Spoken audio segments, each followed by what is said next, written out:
The Trenton-Princeton Campaign was a series of engagements during the American Revolution that turned the tides of the war. December 26, 1776, Trenton, New Jersey.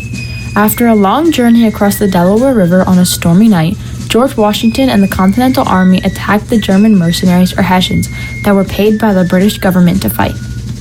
While they were aware of a possible attack, the commander of the Hessians dismissed the warning due to the inclement weather. However, the Continental Army went ahead and fought at Trenton. With nowhere to go, the Hessians surrendered and a victory was secured for the colonists. With the victory under their belt, the Continental Army went back to Pennsylvania, where George Washington planned another attack on the British, this time in the small town of Princeton, New Jersey, where Lord Charles Cornwallis was stationed. The Continentals crossed the river again, and on January 2, 1777, the second engagement of the Trenton-Princeton Campaign occurred. As Cornwallis and his men were marching to Trenton, they were delayed by a skirmish with local militia in the small farming town of Maidenhead. Later, Colonel Edward Hand was able to delay the British once again at Stockton Hollow. As a result of the delays, the fighting came to an end for the night. Using the nightfall as cover, the Continental Army crept past the British. On the way to Princeton, Washington sent a detachment headed by Hugh Mercer that saw the redcoats coming. Soon after, the fighting ensued.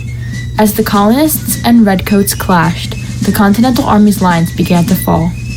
After reinforcements and a little motivation from George Washington, the Continental Army was able to defeat the British. Prior to the Trenton-Princeton Campaign, it seemed as if the colonists had no chance of winning.